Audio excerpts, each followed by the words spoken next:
Mohon perhatian, tekan tombol subscribe. Terima kasih atas perhatiannya.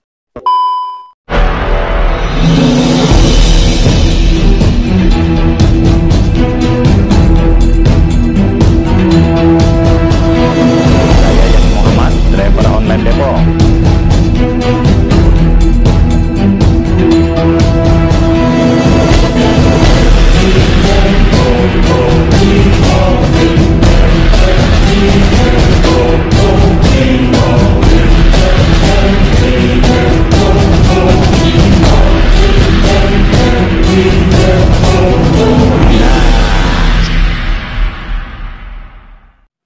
Assalamualaikum warahmatullahi wabarakatuh. Saya Yasin Muhammad, driver online Depok. Sahabat Popole yang ada di langit dan di bumi, kita kembali jumpa dalam berita reaksi. Kali ini saya akan mereaksi sebuah berita yang dirilis oleh metrotv.com. Judulnya bisa membuat darah kita mendidih. Ya, bagaimana tidak, karena dari judulnya ini sudah mencerminkan perilaku politik seorang Jokowi itu makin ngawur, makin tak bermoral, ya kan. Dan sejak semula memang tidak netral, meskipun ada yang mengomentari bahwa Joko dalam kesempatan ini makin tidak netral. Ya, kita bacakan saja judulnya ya. Presiden Jokowi bentuk tim 7 pemenangan Ganjar Pranowo. Nah lo,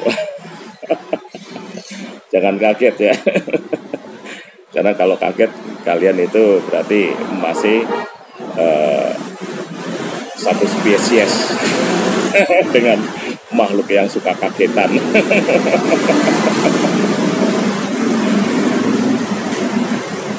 Ya, kita bacakan aja, nanti kita komentari di akhir berita. Sekjen PDIP Hasto Kristianto menyatakan Presiden Joko Widodo membentuk tim 7 untuk pemenangan bakal calon Presiden PDIP Ganjar Pranowo. Hal ini disampaikan dalam pelatihan juru kampanye Ganjar Pranowo di Jakarta Senin 17 Juli 2023.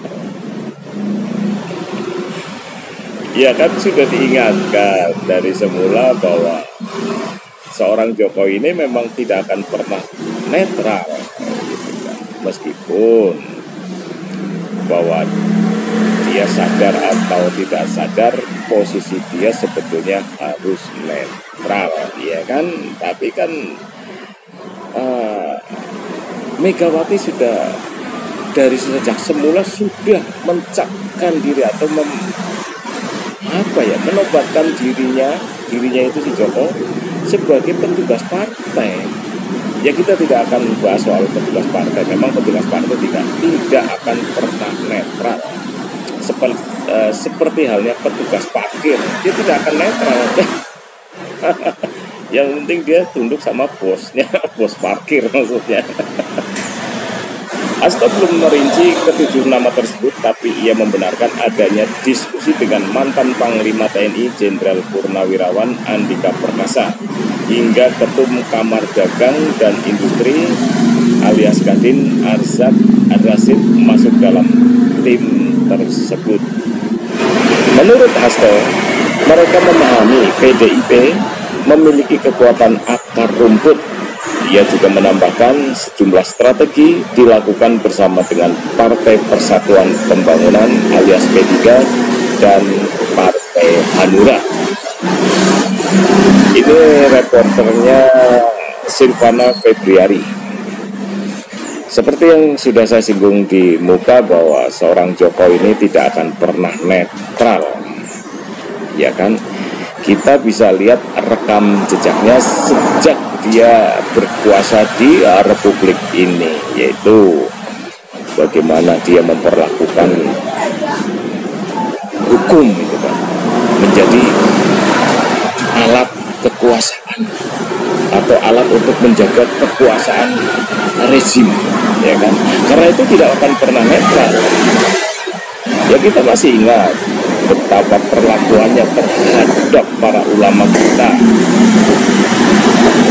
yang dikriminalisasi, difitnah, bahkan sampai yang paling ekstrim dalam tanda petik dibunuh. Kita juga masih ingat betapa penegakan hukum terhadap 800 petugas KPPS yang hilang nyawanya sampai sekarang pun tidak kunjung ada kejelasan. Ditambah lagi dengan pelanggaran HAM dalam tanda petik HAM berat terhadap 6 laskar FPI yang juga sampai sekarang masih menjadi misteri. Nah, ketidakadilan ini dipertontonkan lagi ketika ada peristiwa kerusuhan di Kanjuruhan. Ratusan nyawa loh, itu bukan ratusan hewan. Nah, kemudian berikut banyak sekali memang sifat dan perilaku politik Jokowi ini sudah tidak memiliki moral, tidak memiliki akhlak. Ya mungkin kalau mental ya, karena mentalnya memang ya kita harus angkat topi lah bahwa rejim Jokowi ini mentalnya sangat tangguh.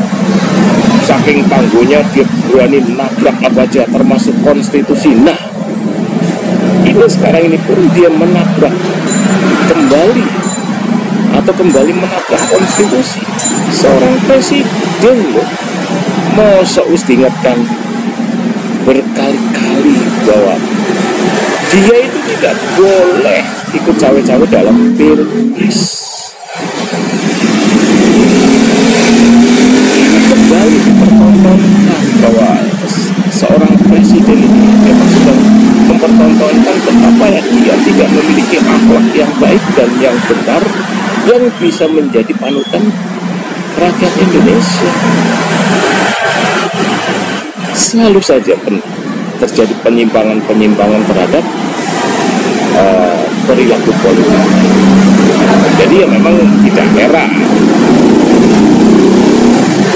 Ya. Terus kepada masyarakat atau rakyat kebanyakan bagaimana perilakunya? Sama, tidak netral. Bagaimana dia menaikkan BBM seenaknya,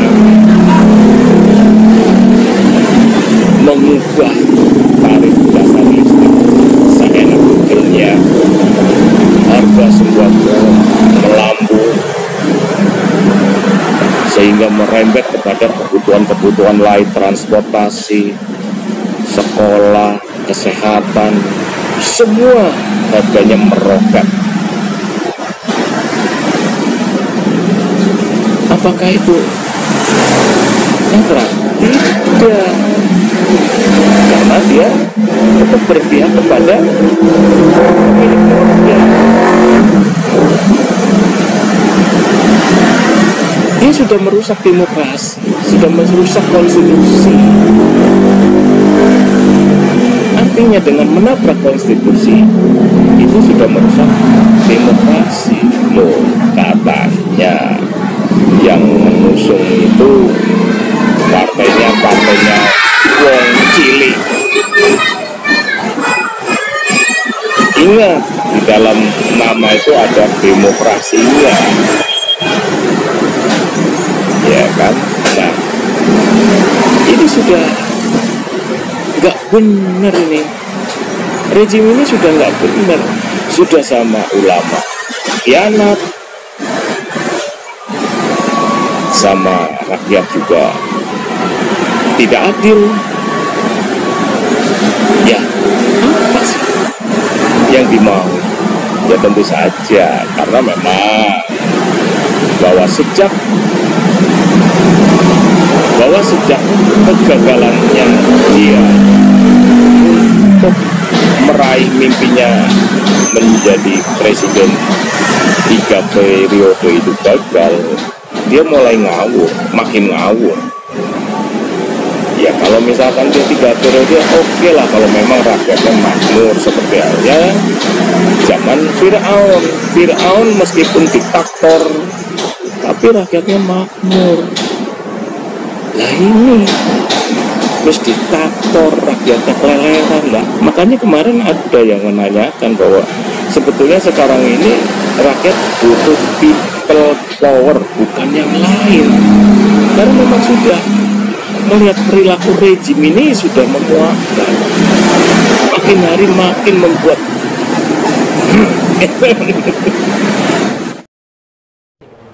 Assalamualaikum warahmatullahi wabarakatuh.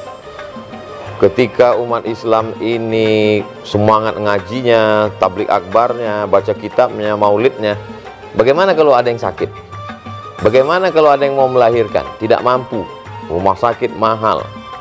Apa solusinya? Apa selesai dengan ceramah, tausiah, kultum? Tidak selesai.